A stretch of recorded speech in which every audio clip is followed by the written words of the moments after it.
जय माँ बीजासेन।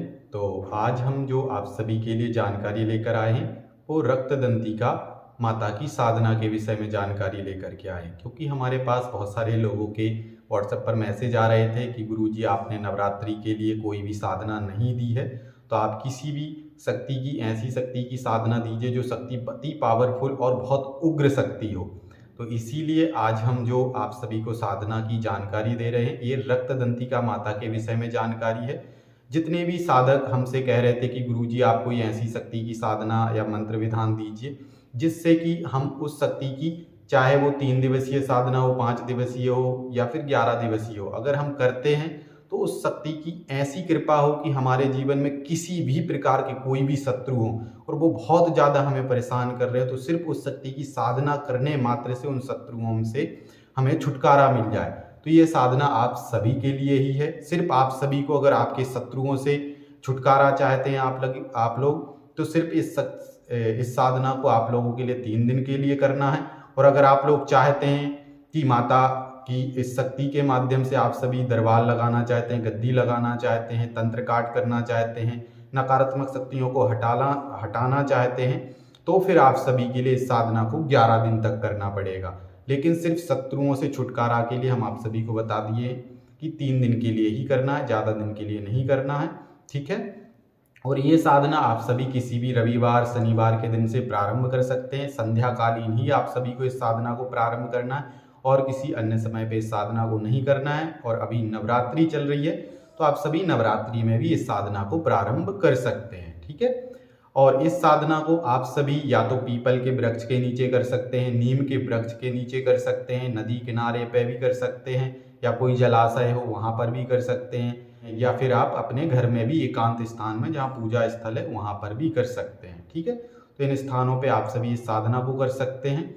और इस साधना को करने से सबसे बड़ी जो हमारे जीवन में परिवर्तन है, या हम एक तरीके से कह सकते हैं लाभ है, तो वो ये है कि माता रक्तदंतिका जब किसी साधक के ऊपर कृपा करती हैं या प्रसन्न होती हैं तो उसके भी उस व्यक्ति के जीवन में आध्यात्मिक तरीके की जो उन्नति है वो दिन दूनी तरीके से होने लग जाती है। वो इसीलिए होने लग जाती है क्योंकि माता रक्तदंतिका एक ऐसी रहस्यमयी शक्ति है कि साधक के ऊपर जब कृपा करती हैं तो उसके जीवन में तंत्र से जुड़े स्वतः ही ऐसे ऐसे विचार उत्पन्न होने लग जाते हैं, ऐसी ऐसी रहस्यमयी चीजें उसके जीवन में ज्ञात उसको होने लग जाती हैं विचारों के रूप में, कि जैसे जो उसने कभी ना सुना है ना पढ़ा है। तो इस तरीके से रहस्यमयी जानकारियां रक्तदंतिका माता साधक के मस्तिष्क में विचारों के रूप में उभार कर देने लग जाती हैं। तो इसीलिए ये साधना बहुत रहस्यमयी है। अगर आप खोजी प्रवृत्ति के साधक हैं, अगर आप रहस्यमयी जानकारियों को प्राप्त करना चाहते हैं कि हमें अलग अलग प्रकार के रहस्य अनावृत होते रहें और अलग अलग प्रकार के रहस्यों पर हम कार्य कर सकें, तो इस तरीके के साधक इस साधना को कर सकते हैं। ये साधना आप सभी के लिए ही है, क्योंकि रक्तदंतिका माता स्वप्न के माध्यम से बहुत रहस्यमयी जानकारियां देती हैं और बहुत ही रहस्यमयी तरीके से आपको गाइडेंस करती हैं, मार्गदर्शन करती हैं। तंत्र से अलग अलग तंत्र की अलग अलग क्रियाएं हैं जो बहुत गुप्त गुप्त क्रियाएं हैं, वो साधक के लिए सिखाने लग जाती हैं। और इनके माध्यम से आप बहुत सटीक तरीके से किसी भी व्यक्ति के विषय में पूछा दे सकते हैं।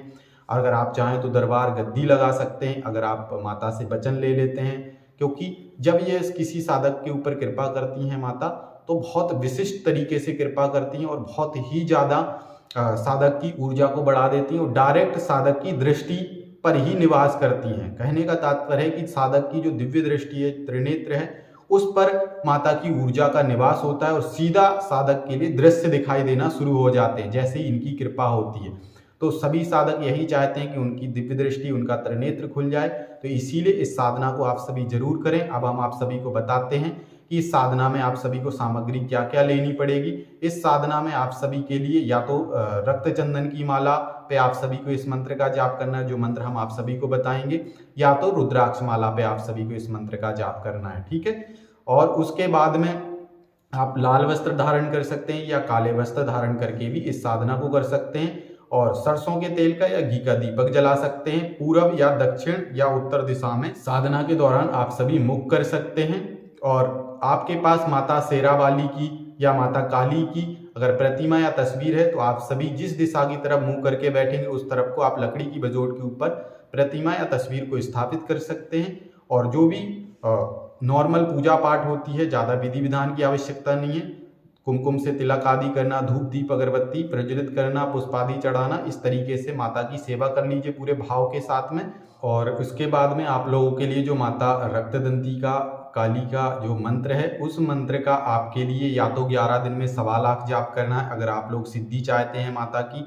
और अगर आप लोग सिर्फ शत्रुओं को परास्त करना चाहते हैं, शत्रुओं से छुटकारा चाहते हैं, तो सिर्फ 3 दिन की साधना करनी है, जिसमें कि 36,000 सिर्फ आप सभी को जाप करना है। संकल्प अगर आप लोग शत्रुओं को परास्त करने के लिए, शत्रुओं से छुटकारा लेने के लिए इस मंत्र का जाप करेंगे, तो उसमें संकल्प लेकर के सिर्फ शत्रुओं के लिए प्रार्थना करेंगे। और अगर आप लोग सिद्धि चाहते हैं, 11 दिन में 1.25 लाख जाप कर रहे हैं, तो फिर आप लोगों के लिए माता से सिद्धि के लिए आपको बात रखनी पड़ेगी कि माता हम ये जो आपकी साधना कर रहे हैं सिद्धि प्राप्ति के लिए कर रहे हैं, इस तरह से आप संकल्प में सब कुछ बोलिएगा। और उसके बाद में आप लोगों के लिए जिस तरह से विधि विधान के साथ जाप किया जाता है, शुरुआत की जाती है, एक माला गणेश जी के मंत्र का, एक माला गुरु मंत्र का, एक माला आपके इष्ट आराध्य के मंत्र का, एक माला कुल देवी देवता पितरादि के मंत्र का, उसके बाद एक माला भैरव जी के मंत्र का, उसके बाद में मूल मंत्र जाप करना प्रारंभ करना पड़ता है। ठीक है, इस तरह से आप लोग जाप करना प्रारंभ करिए। और अब जो हम मंत्र आप सभी को बताने वाले हैं, इस मंत्र को नोट कर लीजिए। तो माता रक्तदंती कालिका का ये मंत्र है, ओम रक्तदंतिकाय क्रूम क्रोम क्रीम क्रीम हुम फट। इस तरीके से रक्तदंती कालिका का मंत्र है। इस मंत्र का आप लोगों को जाप करना है। जब आपका जाप पूर्ण हो जाता है तो उसके बाद आप लोगों के लिए गुड़ और सरसों के तेल से ही सिर्फ हवन करना है, इसके अलावा किसी अन्य सामग्री से हवन नहीं करना है। तो आपकी ये जो साधना है वो पूर्ण हो जाएगी। अगर साधना के दौरान किसी भी प्रकार से आप लोगों के लिए कोई भी अनुभव होता है जिसमें किसी प्रकार का कोई डर भय भी हो सकता है, तो आप लोगों को घबराना नहीं है, कंटिन्यू आप सभी को साधना रखनी है। हो सकता है स्वप्न में आपको अलग अलग तरीके के डरावने सपने भी आ सकते हैं, पर उस समय भी आप लोगों को साधना नहीं रोकनी, कंटिन्यू साधना रखना है आप लोगों के लिए। तो आप सभी की ये साधना जो है वो संपूर्ण हो जाएगी। उसके बाद में माता रक्तदंतिका की शक्ति के माध्यम से आप जो चाहें वो कार्य कर सकते हैं, जिस तरह से हमने आप सभी को बता दिया है। अगर आपको किसी प्रकार से अगर कोई और भी अन्य जानकारी चाहिए रक्तदंतिका काली से जुड़ी हुई, तो आप सभी दिए गए स्क्रीन पर जो नंबर है इस पर संपर्क करके जानकारी ले सकते हैं। तो आप सभी के लिए जय माता दी।